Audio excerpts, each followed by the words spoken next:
Okay, let's dive into this. You know, when we hear the phrase sustainable development, our brains usually jump straight to, what, massive international summits, sweeping government treaties? We're definitely not thinking about convincing a toddler to eat their veggies or trying to survive the absolute chaos of the morning school run. But today, in this explainer, we're looking at a brilliant piece of writing that literally flips that entire script upside down. We're exploring an essay called She Stoops to Conquer by Oluyemi David. What she does so masterfully here is connect the absolute micro-environment, the daily, sometimes super messy routines of the household, straight to those massive, global macro goals. She argues quite convincingly that world transformation doesn't just happen in boardrooms, it happens right inside our living rooms. To really grasp the depth of this, we've got to understand the mind behind it. Oluyemi David is a brilliant Nigerian thinker, and as she describes herself, she is someone who just deeply loves people. She's a dedicated solution generator. She actively seeks to influence policy, she wants to shape strategy, and she provides clarity on incredibly complex issues. As she puts it, she is deeply concerned about global development and transformation. Her perspective is entirely driven by this personal desire to see real, tangible improvement out there, and she brings that foundational drive into everything she writes. And hey, context is everything, right? She deliberately chose to publish these powerful insights on March 8, 2021, International Women's Day. By picking that specific date, she sets the absolute perfect stage for her core argument. On a day when the whole world is historically looking outward at the rights, the achievements, and the structural challenges facing women globally, she deliberately points our attention inward, right directly into the household. She's making the case that the true foundation for global transformation is actually built right at home. Section 1. The Vision of Oluyemi David. Now, what's really interesting about this slide is how she completely reframes the conversation. She doesn't view sustainable development as just some sterile policy issue. To her, it's a domestic issue. It all starts with this one incredibly foundational belief. There is a genius in every child. Let's just pause and let that resonate for a second. This isn't just some cute, feel-good slogan you'd see on a bumper sticker. It is the absolute bedrock of her entire argument. She firmly, deeply believes in the inherent, profound potential locked inside every single child. And if you accept her premise that every child carries this unique genius, well then the immediate, urgent question is, how on earth do we draw that genius out so it can actually contribute to the world? So how does she tackle that? She places the heavy responsibility of home education squarely on parents, breaking it down into three distinct, really critical roles. First up, parents must be examples, meaning the lived, day-to-day behavior of the parent is literally the first textbook a child ever reads. Second, parents are tutors, actively imparting knowledge and hard skills. And third, they are guides. They're helping navigate the child toward their own unique potential. It is a highly active, totally hands-on view of parenting. But honestly, it goes even deeper than just individual parenting roles. She introduces this brilliant concept that the very culture and structure of a home acts as an incubator. Think about it. The household systems, your daily lifestyle, those unspoken family rules, all of these elements combine to create what she calls an enabling environment. It's right within this carefully curated ecosystem that a child is safely able to discover their true bend and their ultimate life path. The household is, quite literally, a laboratory for human potential. Section 2. Women Incubating Dreams. Let's look at the key actors inside this household laboratory, starting with her definition of the transformational power of women.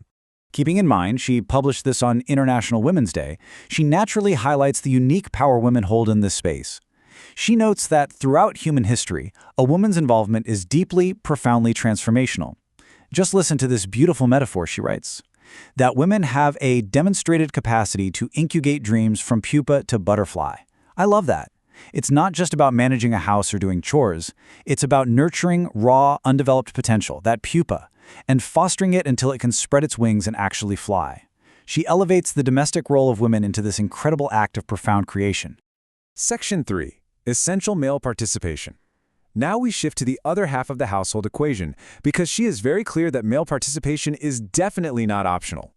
For her, it's an absolute requirement. She argues that effective male leadership and active participation provide a totally necessary, critical balance in the home. She actually uses the phrase household production, which is fascinating. She's treating the raising of the next generation with the exact same seriousness as economic production. To produce balanced and well-adjusted children, the active, effective presence of male leadership in the home is fundamentally required to complete that enabling environment. It's the missing puzzle piece. Section 4. Raising Global Citizens. Let's move to and see how this builds taking these concepts of gender roles and bringing them all together for a unified global purpose. Zooming back out to the macro level, we see how all of these domestic roles unify into something huge. This contrast is brilliantly illustrated right in her essay's title, She Stoops to Conquer. She explains that whether it's by stooping to serve in the background or rising to lead in the forefront, both of these dual actions are absolutely required. Humility and leadership, they aren't mutually exclusive in her framework at all. They're basically two sides of the same developmental coin. She's implying that true strength, true progress, often requires the humility to serve and do the quiet domestic work of nurturing, just as much as it requires stepping up to lead. And that goes for both men and women. And so her unifying call to action is just incredibly clear. All hands of men as well as women must be on the deck. Sustainable development is absolutely not a solo endeavor. It cannot be achieved by women alone, and it can't be achieved by men alone. It requires a total, collaborative, side-by-side effort right there within the home. The future of the globe literally demands complete partnership at the household level. So what is the ultimate end goal of all this collaborative effort, all this serving and leading, this careful home education? She defines her ultimate outcome as raising wholesome global citizens. This perfectly bridges her initial concern for global development with her intensive focus on the household. By perfecting the micro-level systems, by being those examples, tutors, and guides in a balanced home, we produce well-rounded, highly capable individuals who are fully prepared to step out onto the world stage and drive true sustainability forward. She closes her piece with this incredibly grounding sentence. For the future of sustainable development, let us take action one day at a time. It is a massive, almost overwhelming task to think about transforming the entire globe, right? But she beautifully distills it down into a manageable daily practice. You don't change the world overnight. You change it through the daily consistent actions you take within your own home, raising the generation that comes next. Which leaves us with this final vital thought. If the future of global transformation truly relies on the culture, structure, and education within our homes, we have to take a hard look in the mirror. What daily household action are you taking today to incubate the sustainable development of tomorrow? Are you acting as an example, a tutor, and a guide? Are you helping to turn pupas into butterflies? It's a profound challenge that Oluyomi Oladevid has laid out for us, proving that the biggest changes in the world truly do begin at home. Thanks for joining me on this explainer, and I'll catch you next time.